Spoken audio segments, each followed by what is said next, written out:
autorregenerarse, ¿sí?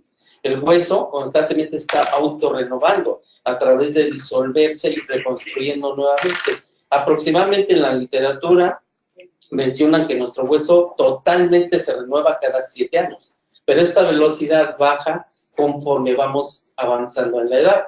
Entonces, cuando ustedes tienen pacientes ya de mayores de 50 años, pues ya su renovación no es a la velocidad de cada 7 años renovar todo el tejido, ¿sí? Es una renovación más lenta debido a la edad. Y como mencionamos, el injerto óseo se utiliza para renovar, sobre todo, distancias muy grandes o daños muy grandes que se han hecho en el hueso. Entonces, estos defectos, pues, tienen que colocarse un biomaterial. Esta tablita es muy interesante porque aquí nos están colocando los 3 diferentes injertos que hay naturalmente, que ahí menciona el autólogo, homólogo, heterólogo, pero vamos a ver que hay otros que también nos pueden ayudar. Hay muchas marcas de injerto óseo, la verdad, estamos invadidos de injerto óseo por todos lados. Y vamos a hablar un poquito acerca de realmente qué injertos se dan y qué injertos no se dan. Primero vamos a empezar definiendo qué es un implante. El implante, y esta definición yo la saqué de un diccionario médico, dice, es introducir un objeto o aparato quirúrgicamente.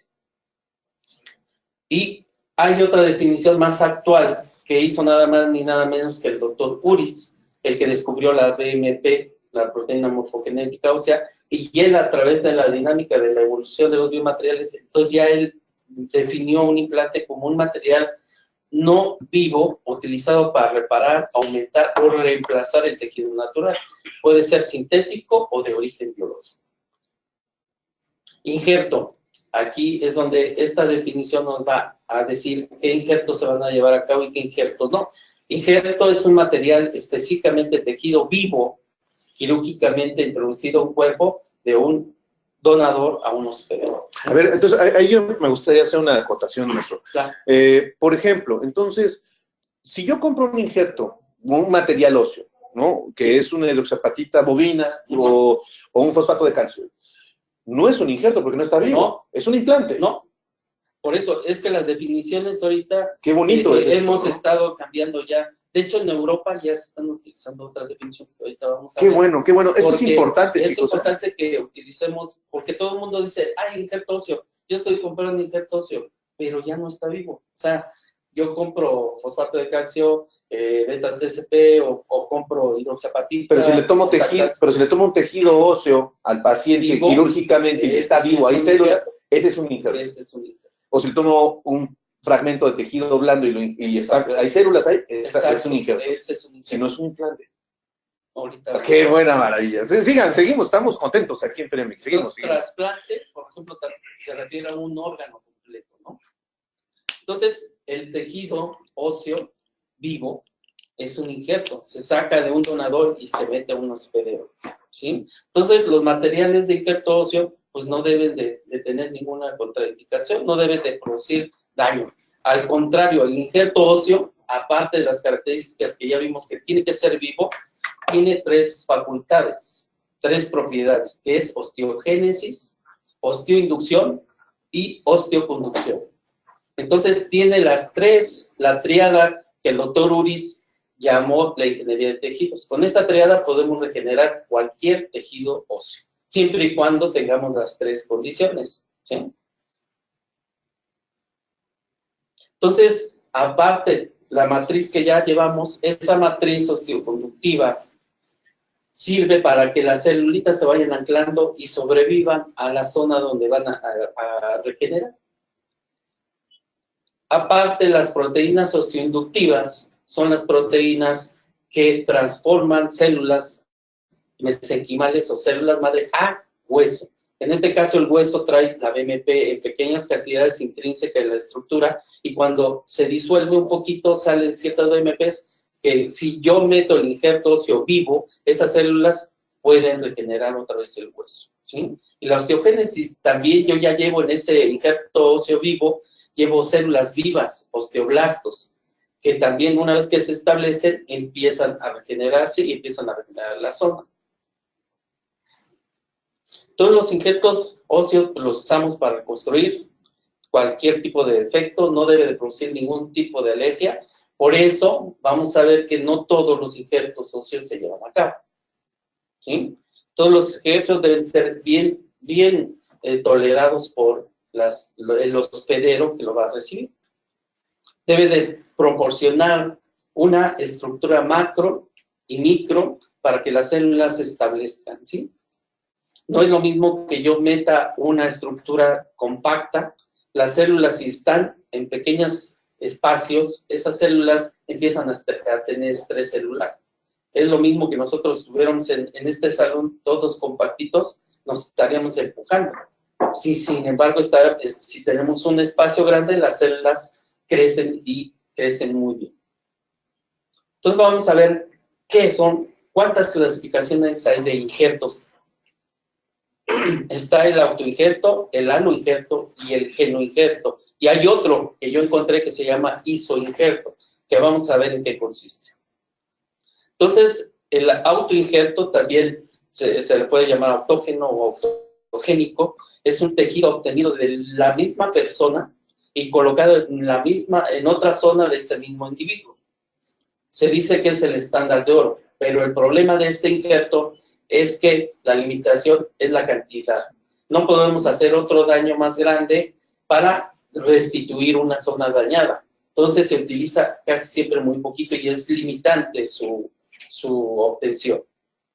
El aloinjerto, que es también, se puede decir alogénico, es un tejido que se transfiere de una persona de la misma especie a otra persona de la misma especie.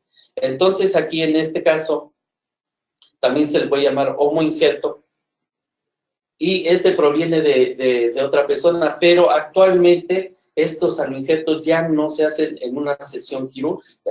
O sea, ya no está el donador y está el hospedero aquí, y yo le saco un pedazo y lo meto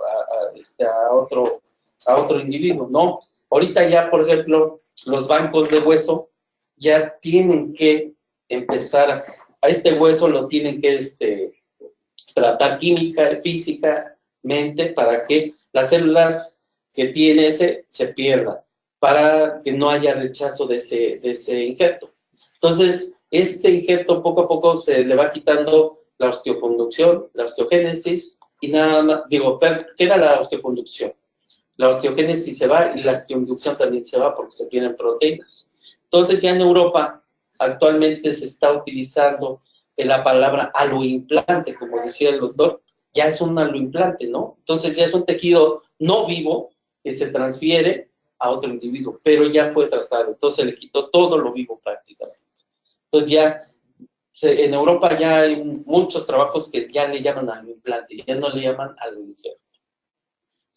Y el genoinjerto, pues también, este es un material vivo que se ponía de un animal a un ser humano, de una especie diferente. Entonces había un rechazo total. Hicieron muchos experimentos en la Segunda Guerra Mundial con animales y le injertaron material al humano. Claro, hubo rechazos, hubo muertes. Entonces cual más todavía, tiene que ser eliminadas las células y las proteínas. Entonces ya es un genoimplante también, donde ya nada más está la estructura de la hidroxiapatita, el fosfato de calcio nada más. Y el isoinjerto, el cual se da entre gemelos. Puede ser entre gemelos del mismo cigoto, gemelos monocigóticos. Entonces, nada más para recordar, el isoinjerto es entre gemelos, el autoinjerto es entre uno mismo, el aloinjerto entre personas de la misma especie, y el genoinjerto, que ya tampoco no se da, es entre diferentes especies. Nos preguntan en Twitter y en Facebook Live, sí. ¿De dónde está esta definición? Es un diccionario médico, ¿no? Es una definición de injerto e implante, la diferencia. Yo las encontré en un diccionario, pero aparte, yo ya encontré en algunos trabajos, tengo varios trabajos de biomateriales, sí, donde ya en Europa, sobre todo se maneja así. Se maneja ya como genoimplante o aloimplante. Ok, muy bien, seguimos, no interrumpimos, pero todas las preguntas estamos en inteligenciaintegral.com/aula y en Facebook Live. Adelante, seguimos con nuestro panel. Entonces, ya les dije que hay 3 condiciones para regenerar el hueso, y esto lo trae el injerto vivo, que es la osteogénesis, la osteoinducción y la osteoconducción. Si no lleva estas 3 cosas, no es un injerto tampoco vivo, ¿sí? Actualmente casi todos los materiales que utilizamos nada más tienen osteoconducción. La osteogénesis se refiere a las cantidades de células vivas que van en un injerto óseo y que van inmediatamente que es colocado en la zona, se empieza a dividir esa célula y empieza a regenerar el hueso. La osteoinducción, como sabemos, para el hueso nada más hay dos proteínas, la BMP y la WNT. La BMP está intrínseca en toda la matriz extracelular del hueso, y cuando sufre un daño y se disuelve, salen pequeñas cantidades, y entonces las células mesenquimales que están en el periósteo, endósteo, pueden ser estimuladas para crear nuevo hueso. La WNT es una proteína que la produce el osteocito cuando hay un daño.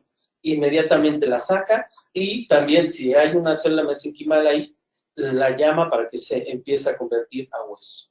Entonces, estas son las únicas 2 proteínas inductoras, porque luego también he oído personas que dicen, ay, es que yo traigo un material osteoinductor, y es osteoconductor nada más, claro, ¿no? Lo podemos hacer, un material osteoconductor lo podemos hacer indirectamente osteoinductor poniendo BMP o plasma ricomplemento. Pero nos dicen que el injerto de cadáver es osteoinductor, pero hay que ver la viabilidad de las proteínas que tiene ese. Sí. De hecho, yo he encontrado varias referencias donde ya le llaman levemente osteoinductor. De hecho, está la osteoinducción activa y la pasiva, ¿no? Sí. ¿No? La BMP es activa. La BMP es activa. La que es un poco más fácil, la WNT, porque esa nada más cuando hay un daño, el osteocito la saca. Ya. Pero si no hay daño, está estable. Pero la BMP está en la red, o sea, está colocada en la red. Cuando hay un daño y se disuelve, inmediatamente se libera, y si hay tejido, en este caso el endósteo, el periósteo, donde hay células precursoras, llega y empieza a comer. Y por ejemplo, si yo coloco un injerto de hueso en un alveolo, porque la gente que nos está viendo, colocamos un injerto de hueso en un alveolo de cadáver, ¿no? Sabemos que es un injerto absorbible. Pero si está particulado y está bastante manejado, es probable que la osteoinducción sea muy baja. Sea muy leve. O sea, más osteoconductor. Sí, más osteoconductor. De hecho, al tratar los tejidos, por ejemplo, en este caso el de cadáver, ya lo tratan, porque incluso lo meten a radiación. Sí, claro. En la radiación se pierde ya. Todas las proteínas se desconforman. La radiación gamma desconforma todas las proteínas. Todo lo que son polímeros los desconforma. Y aparte, lo someten también a ciertas cantidades de calor, donde las células también mueren con la radiación. Y estamos hablando de los injertos estandarizados que normalmente conseguimos en México, porque hay injertos que ya son libres de radiación, que ya lo platicaremos después. Sí. Pero muy bien, seguimos aquí. Sí. Y la osteoconducción, que tiene que ver con los andamios, con la matriz tridimensional que le vamos a dar a las células para establecerse. Entonces, este entramado, actualmente, de hecho, la osteoconducción está siendo bien estudiada incluso en los aloplásticos, en los sintéticos, porque si no tenemos una osteoconducción, una superficie de los materiales parecida al hueso, simplemente va a fracasar, así sea una hidroxiapatita. Si no tiene esa superficie, los osteoblastos son como dedos, tienen como extensiones que van tocando, y cuando sienten que la superficie es parecida al hueso, se establecen. Empiezan a generar proteínas que anclan, y se anclan y empiezan a dividirse, empiezan a poblar. De hecho, actualmente ya en Europa, todos los sintéticos tienen que tener una superficie y entramado muy parecido al hueso. Igual los implantes. Los implantes, toda su superficie tiene que tener valles y algo parecido a la nanoestructura del hueso. Y en este caso, por ejemplo, los materiales que sacamos de bovino, de humano, tienen la estructura. Claro. ¿sí? No necesitamos hacer sintéticos. Los sintéticos se pueden hacer, pero cuesta mucho trabajo lograr esa nanoestructura.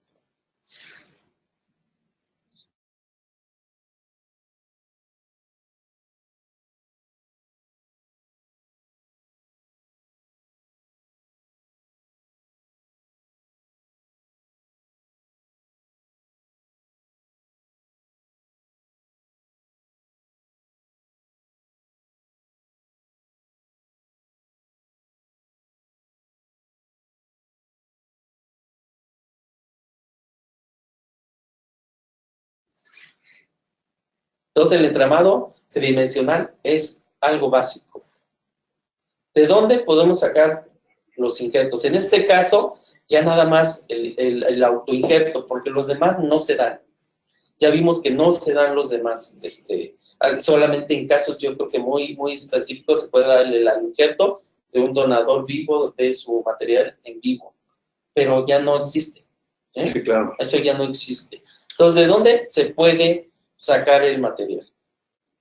De mandíbula, maxilar, cresta ilíaca, del hueso de la calota, costilla, tibia, metarso, peroné. Pero algo muy importante de esta tablita es toman en cuenta el origen embrionario.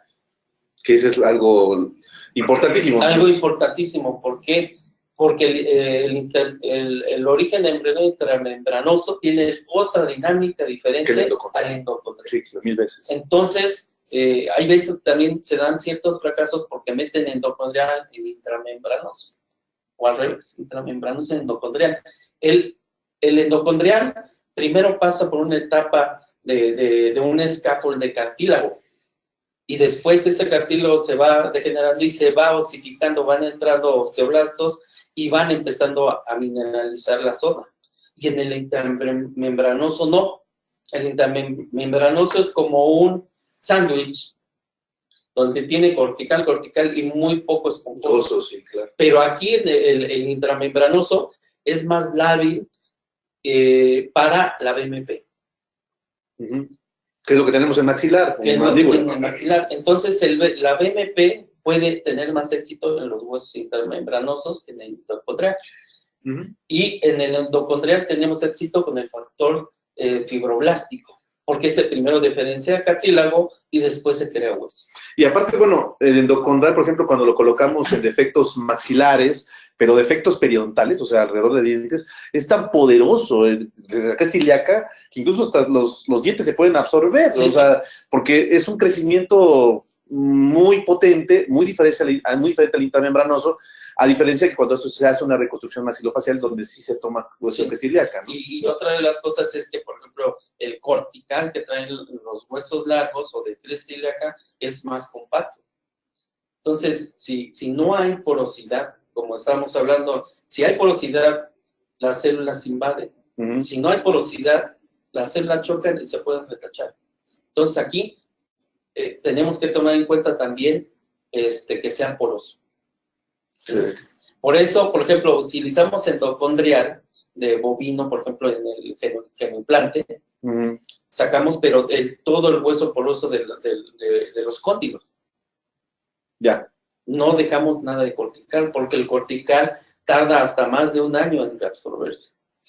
Sí, además de que su estructura no permite que haya una población celular. Y que invadan nuevos vasos, o sea, toda la dinámica de regeneración no se da, porque es como una barrera. Ya. Entonces, esta tablita a mí me enseñó mucho, porque con esta tablita yo les he enseñado a varios, y ¿saben qué? Escojan si van a hacer un injerto del mismo origen embrionario. Claro, o sea, si vas a hacer un injerto a nivel bucal, pues por eso mismo tomamos de rama, de mentón, ¿no? Y es más fácil hacer reconstrucciones a veces de otra índole. Por ejemplo, también se toma mucho de rótula ahora, sí, de rótula, ¿no? También. Y es diferencia, o sea, hay diferencias, ¿no? Entonces, como ya vimos, nuestro hueso tiene varios componentes. Y gracias a esos componentes, pues, tenemos la oportunidad de tener injertos.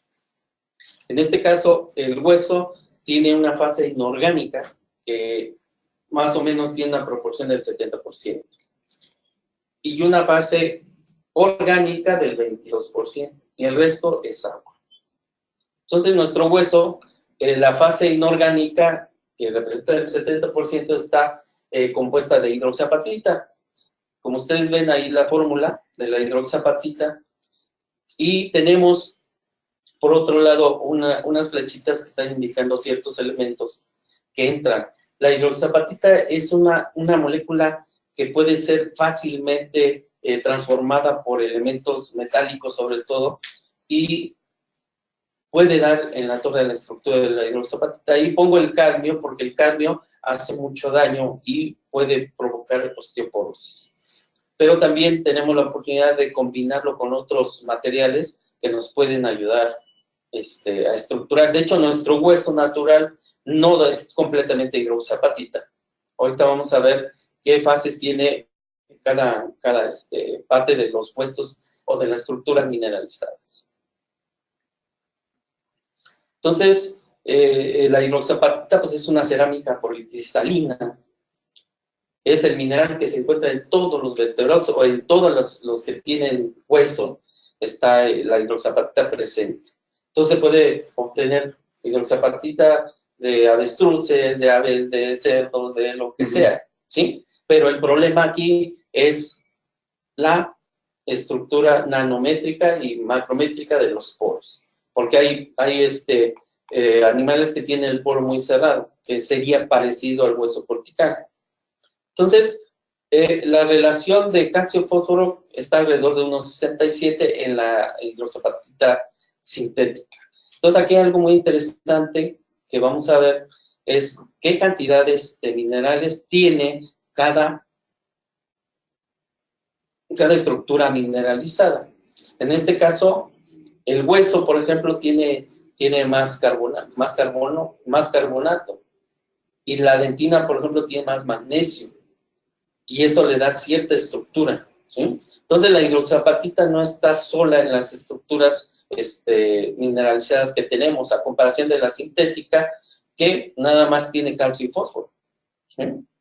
Por ejemplo, hay una situación, cuando se está introduciendo, bueno, ya tiene un tiempo aquí en México, los injertos que son de trituración de dientes, ¿no? Hay hidroxiapatitas, hasta cierto modo, en ese diente triturado, o sea, pero realmente no hay un control proteínico. Es un material es de que ahí relleno. las proteínas no lo están tomando en cuenta. Solo estamos rellenando. Nada más están triturándolo, pero ahí no se eliminan las proteínas que trae el diente, porque lo sacan inmediatamente y lo trituran. Molinos, ¿sí? Y la otra, ahí no sé cómo lo esterilizan. O sea, hay muchos tópicos, ¿no? Sí. O sea, pero también ahí dependemos del sitio donde estamos injertando, ¿no? O sea, Sí. porque definitivamente dependemos del defecto que Sí. queramos regenerar. Pero aquí, por ejemplo, esto que les estoy mostrando de las cantidades minerales, por ejemplo, la dentina, que tiene 1.23 de magnesio, la dentina, cuando el magnesio se mete a la hidroxiapatita, se convierte en whitlockita. Sí, sí, sí. Y esa whitlockita es un poquito más lenta en su reabsorción que, por ejemplo, el hueso o el esmalte, porque no tienen la cantidad grande de magnesio. A nivel natural, entonces, cuando ustedes trituran, una parte de la dentina es la que se va a permanecer más tiempo, a diferencia del esmalte que se va a ir rápido. Hay muchas preguntas. Si alguien nos está viendo de qué hace el protocolo de trituración, entonces póngase en contacto con nosotros, Inteligencia Interpre MX, porque estaría bueno que nos vinieran a explicar algunas ideas que tenemos. Pero bueno, seguimos. Sí. Entonces, estas son las características físicas de la hidroxiapatita que tienen todos los mamíferos, todos los vertebrados. Tiene un peso molecular de 1004 gramos, densidad de 316 gramos. Su estructura es cristalina hexagonal.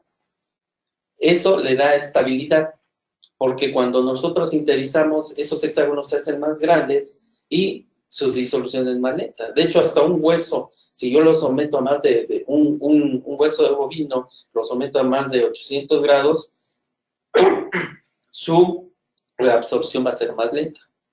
Y otra cosa que tiene la hidroxiapatita es que es muy estable a temperatura ambiente. Su descomposición es por arriba de los 1200 grados. O sea que nunca llegamos a esa descomposición, ¿no? Las características de la hidroxapatita, pues es biocompatible, bioactiva, porque se une a la colágena y a las células, es bioconductor, favorece el crecimiento de las células. Nos preguntan aquí eso mismo, ¿no? Que ¿por qué se eligió la hidroxiapatita como la proteína pues, que estructural de un implante o un injerto? Y eso es exactamente por lo mismo, ¿no? Por la permeabilidad.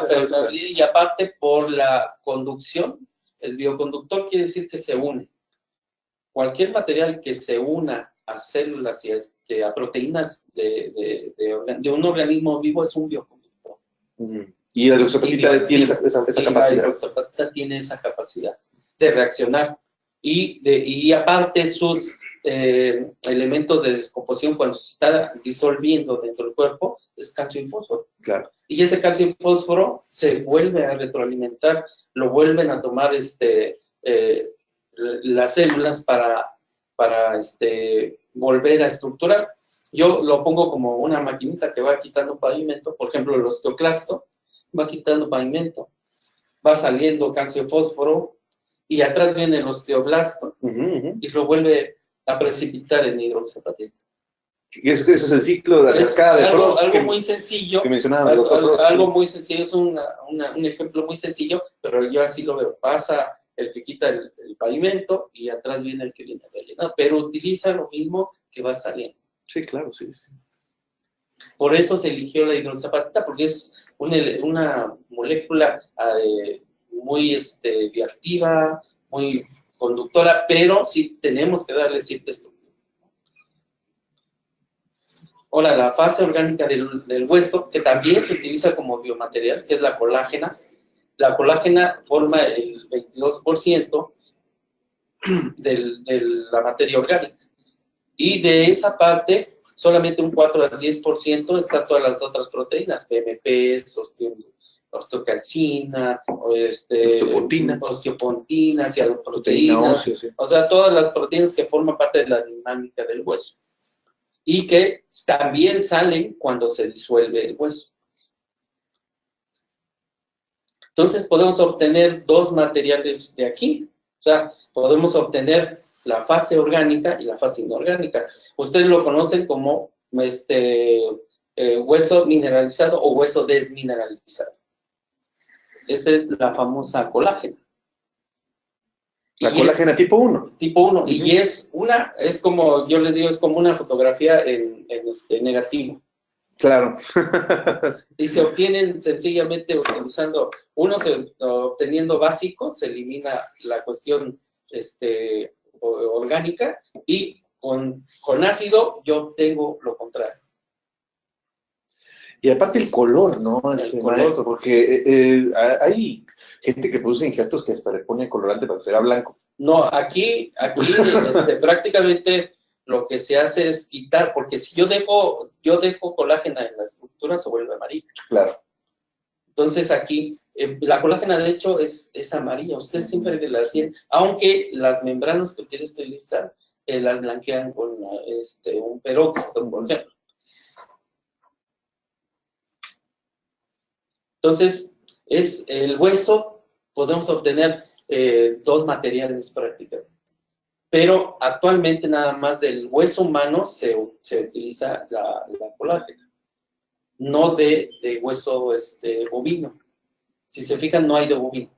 Sí, no. Ni de equino. ¿Por qué? Porque puede ocasionar problemas de tipo alérgico. O alguna reacción. Aunque, por ejemplo, en las barreras, sí la colágena es bovina, pero es una barrera, no es pero esa colágena, como es más delgadita, no es una estructura como esta. Exactamente. No. Es más delgadita, lo que hace es bloquearla con una sustancia que se llama glutaraldehído. El glutaraldehído entrecruza las puntas de reacción en la superficie de la membranita y ya no ocasiona el daño. Y entonces la hidrólisis, que va degradando ese material, pues va dándonos tiempo para que haya una diferencia solar en el sitio. Es importante porque puede usted encontrar membranas, o sea, que es como la servilleta, sí. ¿No? Sí.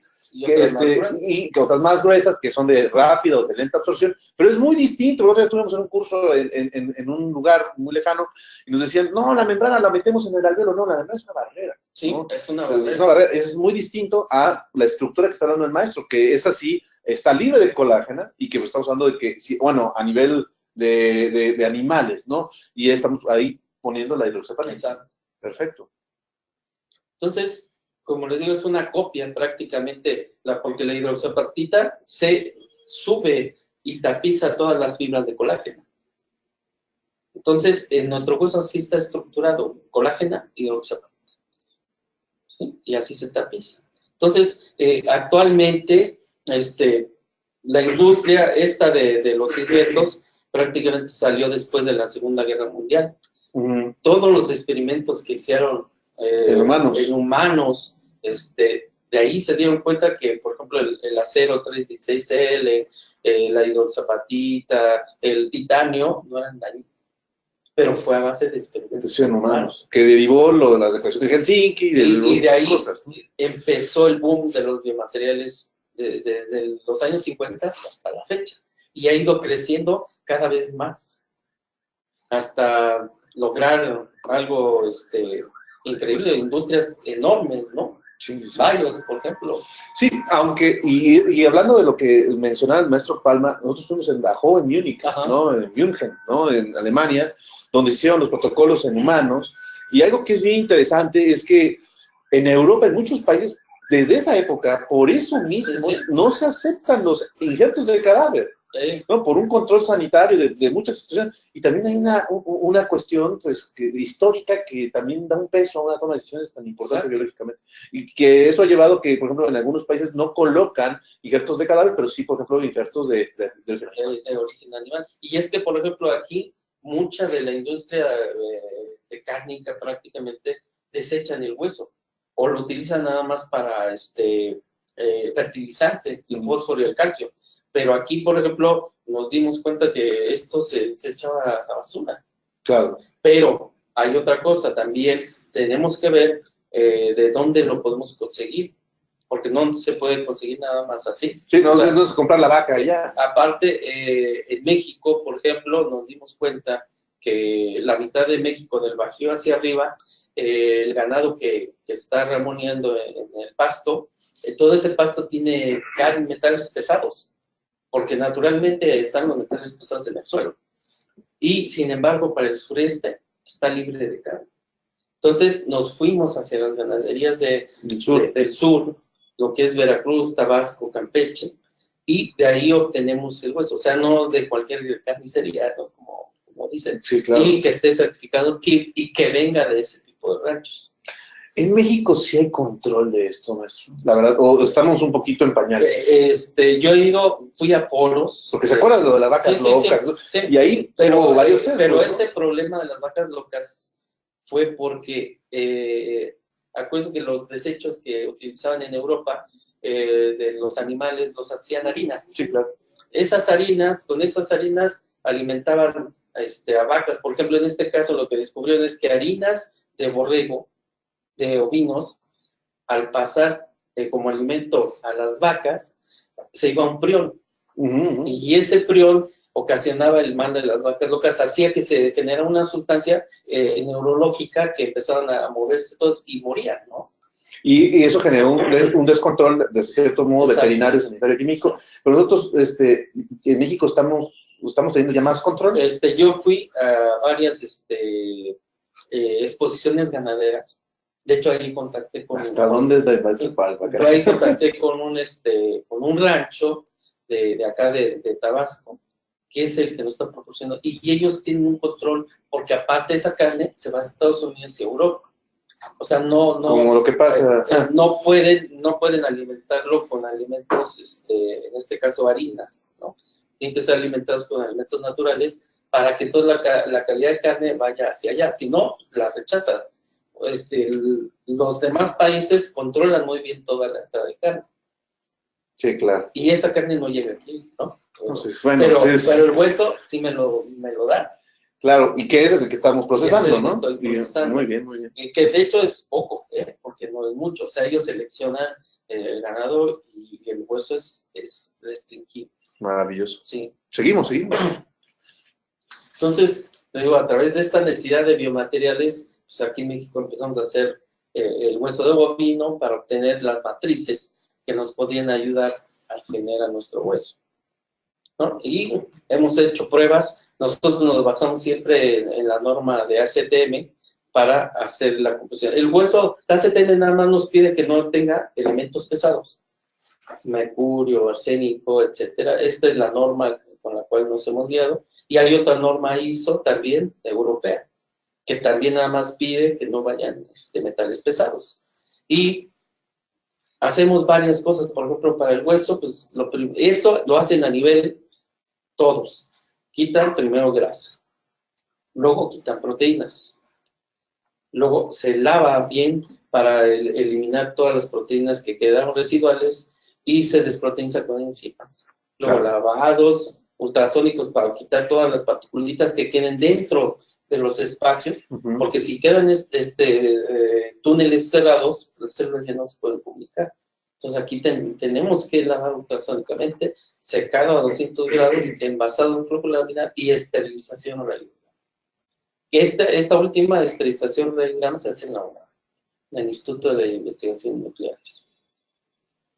Entonces, de los primeros trabajos que hicimos varios trabajos en humanos y en animales para ver qué tamaño era el poro. Y si ven en esta tablita, no todos los animales tienen el poro parecido al humano. El más cercano es el de bovino, porque tiene un rango grandote y entra el humano perfectamente. Que en este caso, por ejemplo, haciendo cita de la marca Bios, que es la más estudiada, ellos ya tienen un protocolo para hacer exactamente la perforación, ¿no? Que eso estamos, en México necesitamos trabajar en eso, ¿no? Sí. Bueno, de hecho, se está trabajando en eso. Sí, de hecho, esta tablita, este trabajo lo hicimos en el 99 y encontramos ese tamaño de poros. Wow. Entonces, el poro tiene que ser cercano al humano.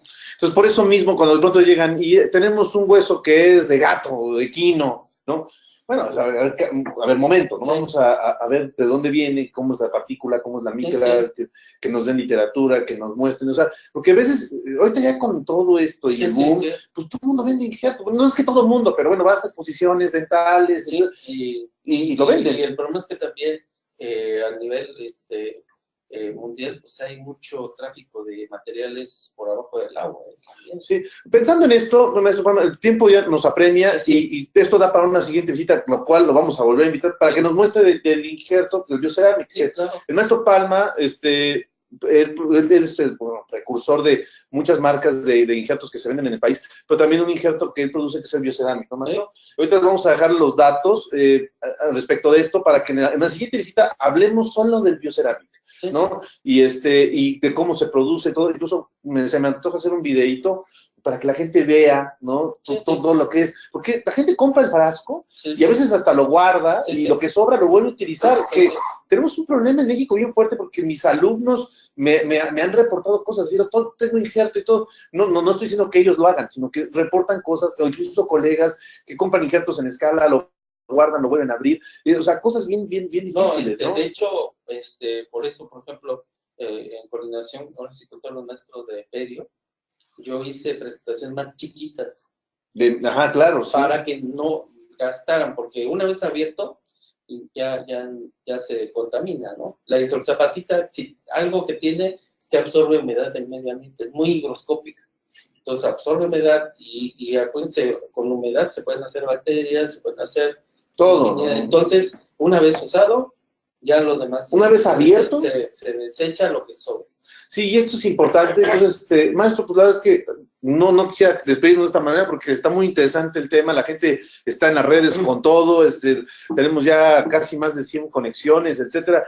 Y en Facebook tenemos más de 200 conexiones, tanto en Inteligencia como en Facebook. Pero, maestro, pues usted sabe que esta es su casa. Sí, gracias. Lo vamos a estar invitando, vamos a estar, a lo mejor también trasladando acá, yo sé la ocupación que tiene usted, pero vamos a estar al pendiente porque vale la pena este tipo de cápsulas para que la gente sepa de qué se está hablando, cómo se maneja todo esto. Y bueno, pues agradeciéndole y deseándole lo mejor para este año. Gracias, igualmente, le digo, cualquier duda, pues ahí estamos. Sí, pues seguimos, bueno, la verdad es que agradecemos al maestro Benito Palma su presencia aquí en PRMX. Vamos a darle los datos del maestro Palma para que ustedes lo puedan contactar, para que incluso puedan cotizar su biomaterial. Es un biomaterial mexicano, ya hemos hablado de él, hay videos ya de la primera intervención del maestro Palma aquí en PRMX, están en nuestro YouTube, están en Facebook, están en todos lados, y agradecemos al maestro Palma la presencia y a todos ustedes. Muchísimas gracias. ¿Tenemos preguntas? No tenemos, todos estamos muy bien. Bueno, pues seguimos en este último PRMX del año, aquí en este programa, sí, de este día, pues 19 de diciembre, y tengo a un gran amigo mío, seguidor, compañero, que está con nosotros todo el tiempo, que es un gran colega, el doctor especialista en endoperidontología, Luis Alberto Cabrera Piña, que está aquí con nosotros, muy contentos de hablar acerca de diferentes cosas, diferentes casos, diferentes situaciones. Luis, ¿cómo estás? Hola, muy buenos días. Agradezco mucho la invitación de tu parte para poder compartir un poquito lo que hacemos pues, día a día en nuestro consultorio y que la gente pueda interesarse en este tema tan que a veces tratamos a estas dos patologías por separado y vamos a ver lo interesante que es saber diagnosticarla para llevar un buen tratamiento clínico. Muy bien, Luis. Oye, pues qué vozarrón, o sea, las posadas se están viendo, ¿no? Muy contento de tenerte aquí, Luis. Luis, ¿tú eres egresado de la FES Iztacala? Sí, yo soy egresado de la FES Iztacala, una facultad que pertenece a la universidad, allá por el norte de la Ciudad de México, por Tlalnepantla. Trabajas en una clínica. Pues ayudo a la clínica odontológica Aragón en la materia de endodoncia y doy un curso del sistema rotatorio desde hace más de 10 años ahí en la clínica Aragón. Nos han apoyado mucho. Les mandamos un saludo, que la verdad es que son gente maravillosa, nos han tratado, me han tratado a mí espectacular también. Un saludo a la fiesta acá, ojalá nos inviten próximamente. Y bueno, pues te damos los controles al doctor Luis Cabrera para que disfruten su conferencia de tema de lesiones endoperidontales. Luis, adelante. Muchas gracias. Antes que nada, pues vamos a... El currículum no vale la pena ahorita, estamos en casa, estamos entre amigos. Yo vengo de la FES Iztacala, esta es la facultad, los clásicos GISES de la facultad, un icono ahí con nosotros. La clínica está dentro del campus central, estos son nuestros profesores que actualmente, bueno, hace como 2 meses la clínica ya está mejor, ya más actualizada. Ahí cuando estudiaba con un amigo, y hace un mes más o menos cumplió la especialidad 35 años, entonces nos pudimos reunir todos y compartir. Dentro del diagnóstico de la enfermedad endoperiodontal, yo sugiero estas siglas, el DBT, y lo defino como esto, como un diagnóstico preciso y que esté fundado en la concepción de aspectos biológicos, los cuales, alternando la tecnología del día de hoy, que hablamos de sistemas rotatorios, sistemas reciprocantes, irrigación ultrasónica, bueno, no nada más es eso, la terapia endoperiodontal. Que las bases van a seguir siendo las mismas. ¿Y cuáles son las bases? Esas bacterias que contaminan una bolsa periodontal y un conducto radicular. La anatomía dental es muy compleja, usa el sistema de conductos complejo, y tenemos un foramen apical y conductos accesorios laterales, colaterales, que van a comunicar precisamente con ese periodonto. Entonces, si el periodonto se contamina, si el periodonto se afecta, pues puede afectar a través de los túbulos dentinarios esa pulpa dental. A veces, desgraciadamente o afortunadamente, a nosotros solamente nos evalúan a través de una radiografía. Y decir, bueno, está bonita, está corta, está pasada, se ve bien condensado, pero la historia de cada una detrás, la historia que hay detrás de cada una de esas imágenes es muy interesante. Nadie nos pregunta, oye, ¿qué tan complejo fue llegar a instrumentar un diente? Nada más queremos ver la radiografía y a través de eso decimos si eres bueno o eres malo en tu trabajo.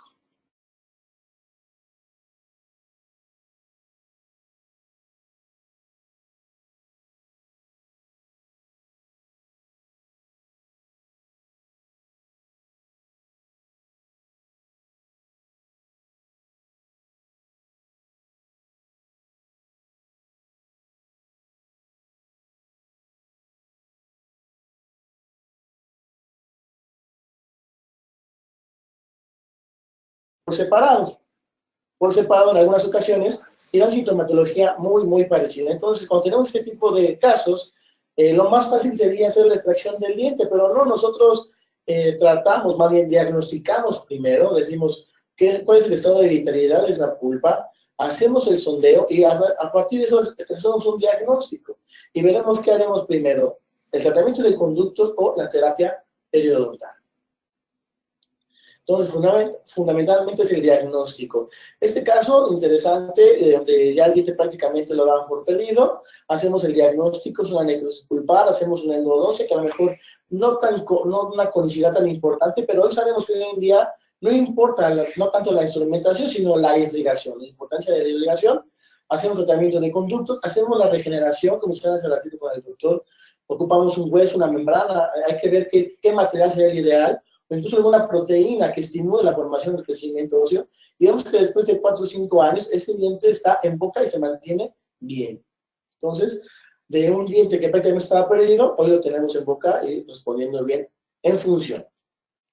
Siempre digo a mis alumnos, siempre traigan una sonda en mano, a veces queremos nada más encontrar el sangrado, el pus, o porque encontramos la encía rosa coral con puntilleo, y a veces nadie conoce una encía rosa coral con puntilleo, al menos yo no la conozco. Lo único es la sonda, a veces si no encontramos, si no sabemos dónde buscar algo, nunca lo vamos a encontrar. Entonces, de repente, con un ojito un poquito más clínico, o queriendo buscar cosas, encontramos un defecto por la cara lingual de más de 10 milímetros, pero que si no hubiéramos, como no veíamos pus, no veíamos sangrado, no veíamos dolor incluso del paciente, pues puede pasar desapercibido y al cabo de unos años a lo mejor el paciente pierde ese diente y nos va a preguntar, oye, pero ¿por qué nadie se dio cuenta si ya fui con que empezó una prótesis, me pusieron resinas, por qué nadie se dio cuenta que tenía una lesión tan grande y hoy voy a perder el diente? Entonces la importancia siempre del diagnóstico y tener la sonda en mano todo el tiempo. Bueno, ese es un pequeño diagrama del doctor Castellucci de cómo se van formando esos conductos laterales, cómo van quedando atrapados a través de la formación de la raíz, queda esa conexión con el ligamento periodontal, y mientras estos no se afecten, ellos van a estar como si nada. Vamos a ver la importancia o no, si vale la pena o no todos esos conductos. Desde mi punto de vista, yo creo que sí, serían todas esas interconexiones con el ligamento periodontal. Bueno, desde 1975, el doctor Deus dice que la mayoría de los conductos accesorios están en el foramen apical, en un 17%, en la parte media en un 8%, en la parte coronal de 1.6%. Después el doctor Castellucci, en un artículo, lo menciona en 1990, bueno, la importancia de ellos, y él también dice que, bueno, no vale tanto la pena instrumentarlos, porque siguen teniendo una irrigación, una inervación. El punto de vista sería la mejor la obturación. Y vean lo complejo que es ese sistema de conductos. ¿A dónde quedan esos conductos redondos que veíamos antes en los libros de anatomía de los 80? Ya estas diafanizaciones, vemos realmente cuál es ese sistema y lo complejo que es tratar un diente, ¿no? A veces en las clases de anatomía, cavidades de acceso, le digan a los alumnos, pues no hay diente fácil, ¿eh? O sea, el central que tiene un solo conducto súper amplio, te puedo mostrar un central con 2 conductos, o un central inferior con 3 conductos, entonces es cuando los de se salen de mi clase. Diferenciar entre el foramen apical y el ápice radicular. El foramen apical es una referencia anatómica, pero a veces queremos encontrarla exactamente en el vértice del ápice radicular y no tiene nada que ver. Muchos que hacen endodoncia todavía quieren que su gutapercha o su lima coincida con el ápice, y entonces están perfectamente mal, están perfectamente fuera. Debo identificar que el foramen apical no tiene nada que ver con el ápice radicular. Lo dice el doctor Goldberg en 2002, de esa discrepancia, esa distancia que hay entre el foramen y el ápice radicular, a veces más de 2 milímetros. Esta constricción, el famoso CDC, que antes me decían, algún profesor me decía, mira, aquí se siente. Hoy en día sé que no se siente.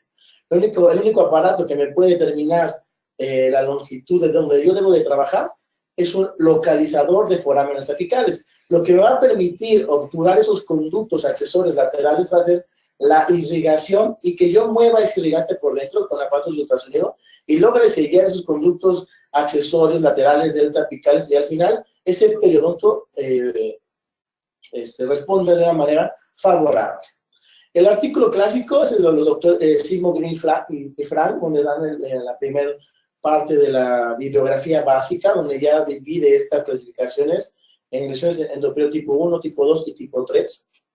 Entonces, ¿cuál va a ser primera? Una lesión periodontica primaria que afecta el periodonto, una lesión periodontal que afecta el sistema de conductos radiculares, o como tal, una lesión mixta o verdadera. Volvemos al diagnóstico, diagnosticar la vitalidad pulpar, ojo, no sensibilidad, es vitalidad pulpar, prueba al frío. Si tengo la oportunidad de ver un estoma, una fístula, seguir el camino de esa fístula, porque a veces nos equivocamos y tratamos el diente que no era.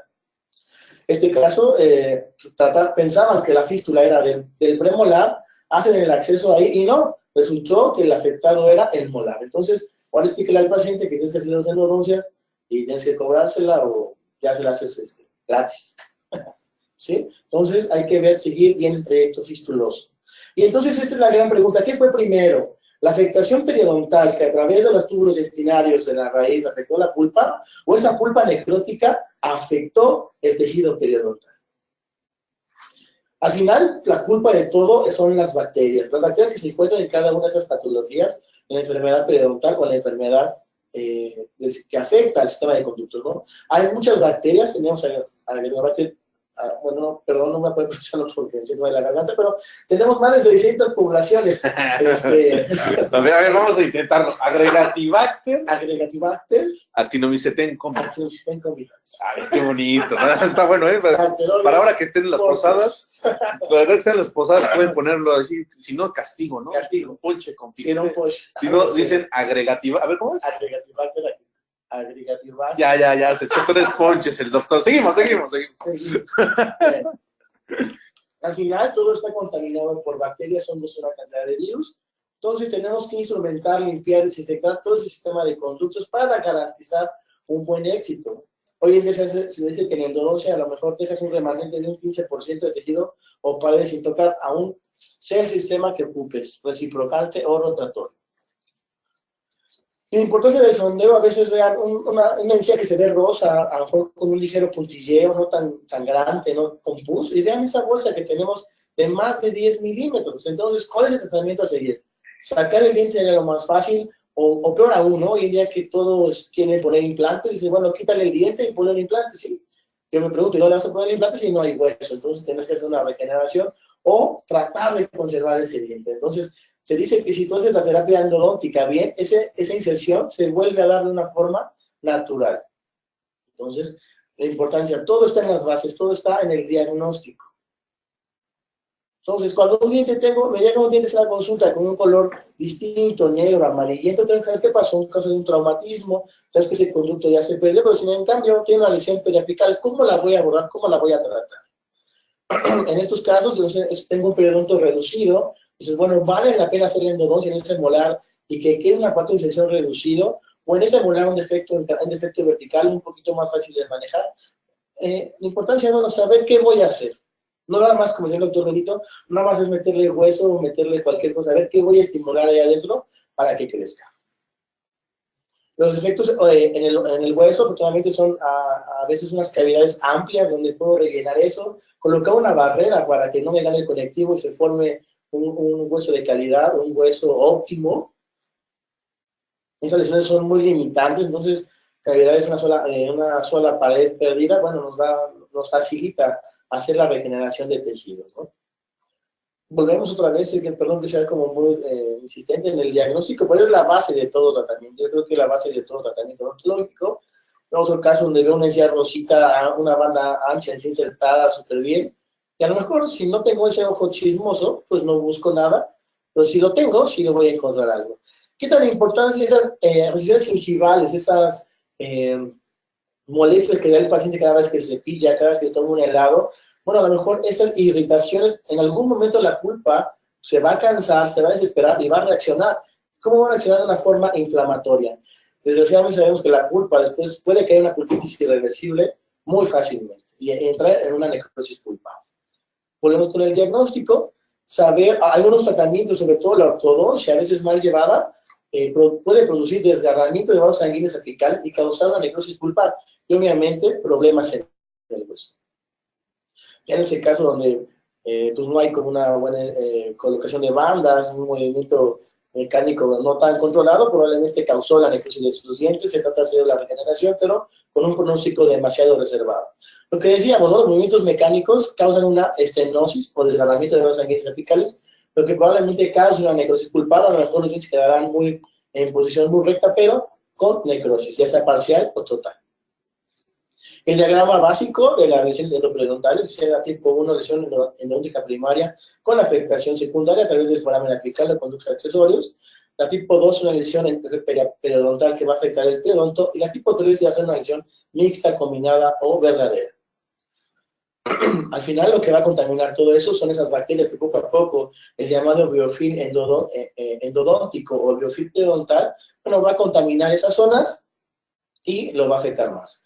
También conocer que a veces el foramen apical va a ser más pequeño que incluso el conducto lateral. Entonces, ¿cómo debo de tratarlo? ¿Cómo debo de neutralizar incluso ese sistema de conductos para poder tener un buen éxito? Hoy en día, el único aparato que me puede determinar la longitud de trabajo ideal son estos aparatos que se llaman localizadores de conductos o localizadores de distancias apicales.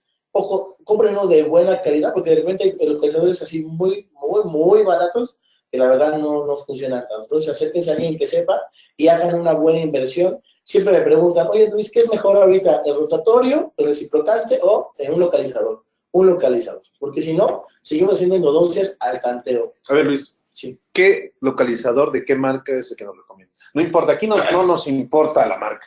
O sea, no, aquí no somos comerciales. Bueno, poquito, pero bueno, dinos una marca. El mejor localizador es el Morita.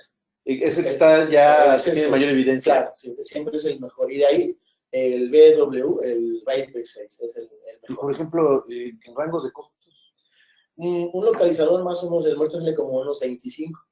Okay. Pesos mexicanos, 5,000 pesos. 5,000 pesos, un BW como unos 16,000 pesos. Para la gente que nos ve, pues en Sudamérica, en Latinoamérica, pues estamos hablando de un poco más de $1,200, ¿no? Más o menos. Okay. Pero un aparato que realmente valga la pena, porque de repente hay localizadores chinos que realmente no, que pueden costar en México, hablando de pesos mexicanos, unos 3,000 pesos, pero no son tan exactos. Entonces, eso y nada, pues vendría siendo lo mismo, ¿no? Súper, perfecto, gracias. Seguimos.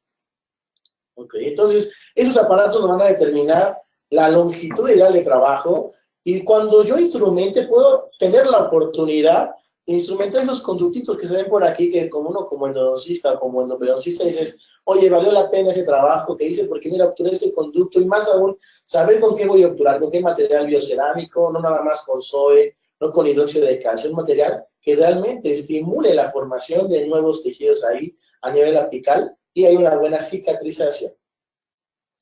Casos donde a lo mejor la falta de instrumentación hace que esa lesión no repare al 100%, bueno, ¿qué hacemos? Retomamos el caso, tenemos una fístula, ponemos la gutapercha que sigue ese trayecto fistuloso y hacemos el retratamiento. Este caso me gustó mucho porque mi amigo me decía, ¿sabes qué? Ya hazle la cirugía, ponle hueso, ponle membrana, como le dice Carlos, ¿no? Como decía el doctor Teixeira, métele de todo, ¿no? Hueso, membrana. Hueso, membrana y endoquén. Pero al final no, si ese es el diagnóstico bien, lo que faltaba era instrumentar más el conducto, y sorpresa, lo que tenías ahí eran conductos deltapicales, ¿no? Conductos accesorios ahí que una vez sellados, la lesión a nivel periodontal resultó bien. La anatomía cada vez es más compleja, no es que estemos mutando, cada vez tenemos más oportunidad de ver cosas con el microscopio, con el radiovisiógrafo, con la tomografía. Entonces ves cosas que a lo mejor cuando yo estudié el posgrado pues no las teníamos, pero hoy en día lo podemos obtener y podemos tener casos importantes, ¿no? Casos que hoy en día, la verdad, estoy muy emocionado porque lo puedo compartir con todos ustedes. Claro, sí, sí. La medicación entre el conducto obviamente es importante porque hay una comunicación con el periodonto, o sea, no nada más es rebanarle la encía ahí, que salga la pus y a ver qué pasa, ¿no? Es medicar el diente, no nada más mandarle pastillas al paciente, saber cómo va a reaccionar ese tejido una vez que quite los irritantes. ¿Y qué irritantes son? Las bacterias. Bueno, ya nada más como para ir acabando, ya todo lo mencionamos, esto es lo que comunica el periodonto con el tejido del pulpar, foramen apical, conductos accesorios laterales o deltapicales. Sabemos que a nivel apical hay muchos vasos sanguíneos, entonces hay un desgarramiento, o cuando hay una afección periodontal va a haber un problema ahí. El mismo ejemplo, ¿no? Vemos una encía rosa, coral con putilla, mucho me acuerdo de aquí de mi amigo Jorge Montesio, que se me decía, bueno, ¿Y cuándo has visto tú una rosa, un coral rosa? Le digo, no, pues nunca. Entonces, ¿por qué lo dices? Ah, tienes razón, es verdad. Entonces, a veces no encontramos. Pero cuando abrimos eso, vean, tenemos un defecto en el hueso de 6 milímetros, hago mi tratamiento de conductos, lo tengo que hacer si estuviera necrótico, y hago mi regeneración ósea.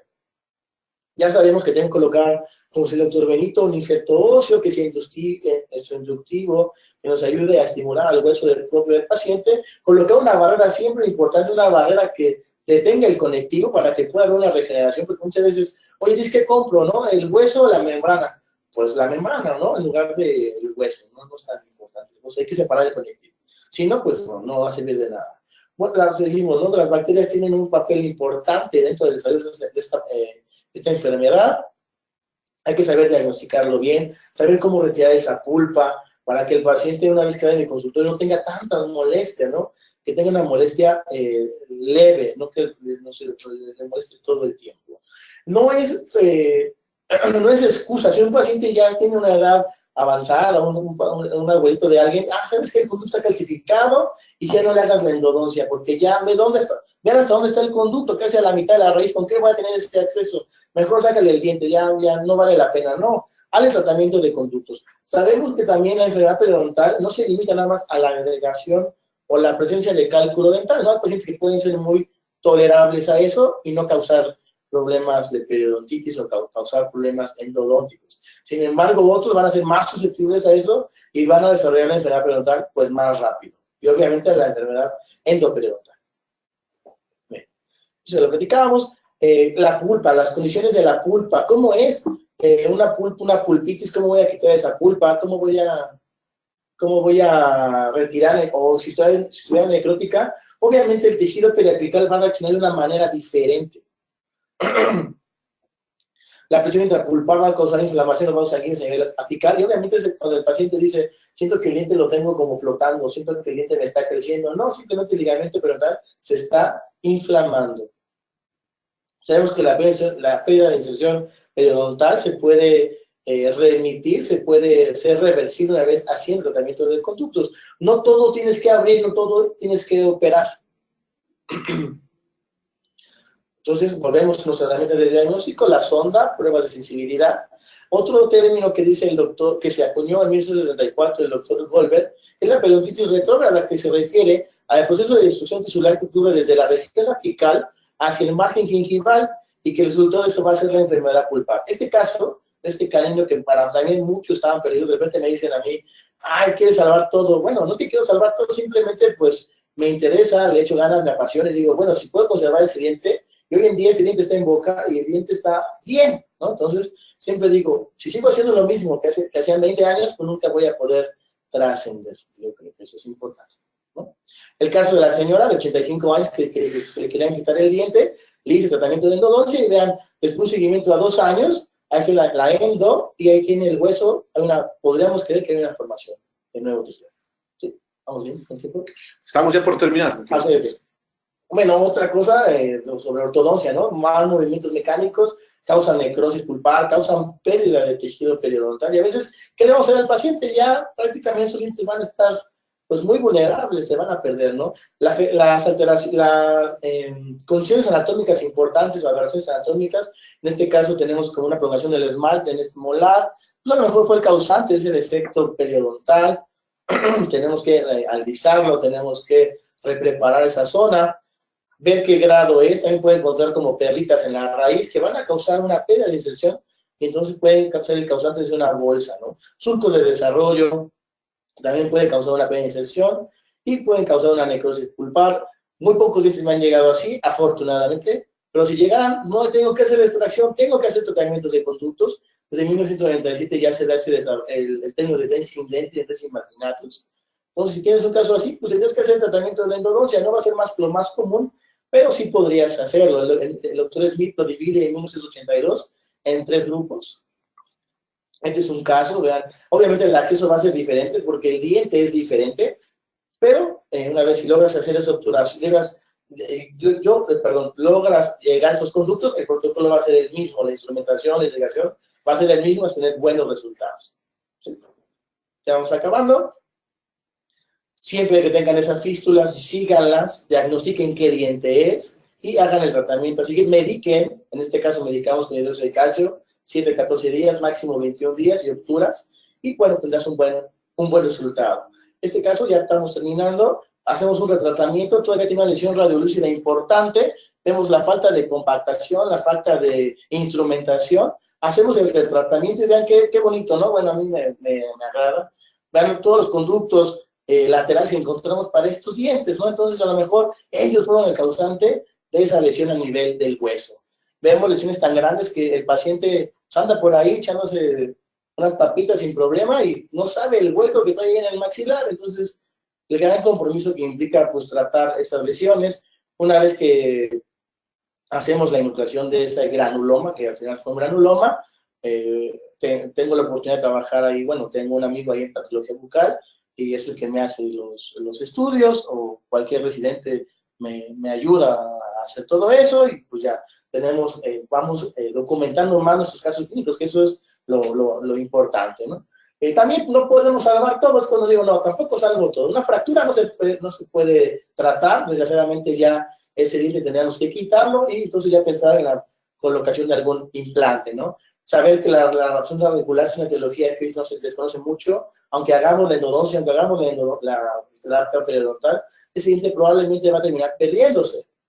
Y hay cosas medio raras de repente, ¿no? Que vemos en literatura de otros lados, y llega a nuestro consultorio. Hablamos de esa reabsorción cervical invasiva clase 3.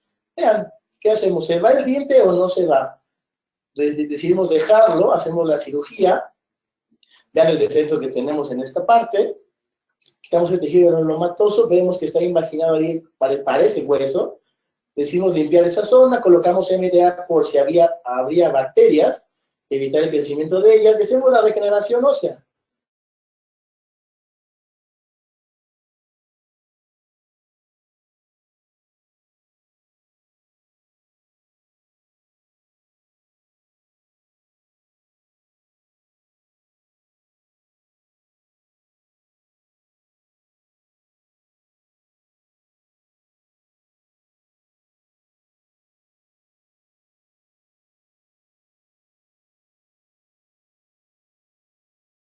Eso así, donde, bueno, al final de cuentas, haces una regeneración con hueso, como decías la semana pasada que fuimos al cine, ¿no? La mezcla de hueso con endocrino, bueno, también es una alternativa más, no pasa nada, ¿no? Pero yo creo que teniendo una base, siempre una base, no, ojo, bueno, así yo digo, no porque esté de moda vamos a ocuparlo, no vamos a, vete a la literatura y que dice, si es válido, úsalo, y si no, pues no, ¿de acuerdo? Una cirugía convencional, preservación de papila con las endodoncias que habíamos hecho, colocamos hueso, y aquí lo que hicimos fue aplicar el Straumann Endovene con hueso, sin membrana, que era mucho. Hacemos la regeneración y dándole el seguimiento a los 8, a los 15 días, a los 20, 30 y 90 días, que queda una parte de un periodonto reducido, pero en salud. Muy bien, qué increíble caso. Pues muchas gracias, Luis, gracias, muy contentos, estamos aquí en vivo en Perio MX, en Inteligencia Dental, pues, cerrando el año como debe, ¿no? Luis, tenemos pues más de 150 personas conectadas en nuestras plataformas. Quisiera yo dar pie a las preguntas, pero creo que no puedo tener acceso a las preguntas. No hay preguntas, no hay comentarios. Sí. No, todo muy bien. Muy bien, aquí. Ok, bueno, pues bueno, las preguntas las pasaremos. Muchísimas gracias, Luis. Antes que nada, pues agradecerles a todos ustedes y también a ti, a la gente que está pues en la UNAM. Como se dieron cuenta, el doctor Luis Cabrera es un académico joven, muy, pues muy animado y que tiene mucha pasión por esto. Luis, pues te prometemos volver a invitar, ¿eh? ¿Qué te parece si nos aventamos un mano a mano cuándo hacer apicectomías y cuándo no? Estaría buenísimo eso, ¿no? Me parece bien. Nos aventamos un reto. Para el próximo año, una de las uvas de Perio MX será invitar a un workshop al doctor Luis Cabrera y además endodoncistas, porque la perio, no nada más, como dice el doctor Luis Cabrera, es una situación que va con los tejidos aledaños a los dientes, sino que es un todo que al final lleva a la estabilidad del paciente.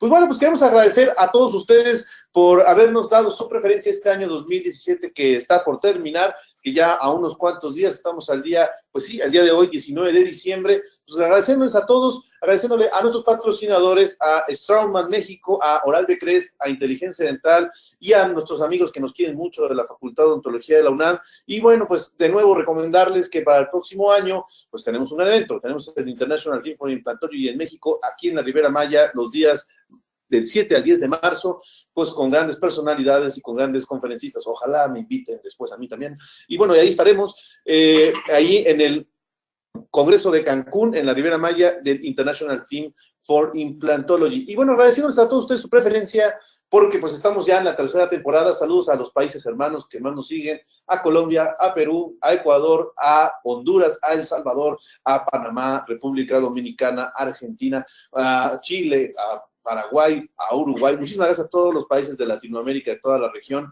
Gracias a todos por seguirnos, gracias por esto, gracias a una oportunidad y una mención muy especial a una persona que si no fuera por esa persona no estaríamos aquí, a licenciado Héctor Flores. Muchísimas gracias por todo el apoyo y a todas las personas, a Andrés Müller de Straumann México, a Virginia Rodela de Oral B. Crest y bueno, al doctor José Arturo Fernández Pedrero, que él fue el que dio el banderazo de este programa, que ahora ya está en su tercera temporada y que pues, doctores, cuídense mucho, pásenla muy bien, coman rico, balanceen su dieta, no dejen de hacer ejercicio y también, ¿por qué no?, pensar en que el próximo año tendrá que ser muchísimo mejor. Diagnostiquemos más, démosle más opciones a nuestros pacientes y, ¿por qué no?, pensar que la odontología de México puede llegar mucho, mucho más alto. Tengan unas felices fiestas, un feliz 24 de diciembre, un feliz 31 de diciembre con sus seres queridos y si no, con ustedes mismos, apapáchense ustedes, cuídense mucho, que Dios los bendiga y que bueno, pues ya saben, saludos y sonrisas saludables. Cuídense mucho, hasta la próxima, nos vemos en enero. Chao.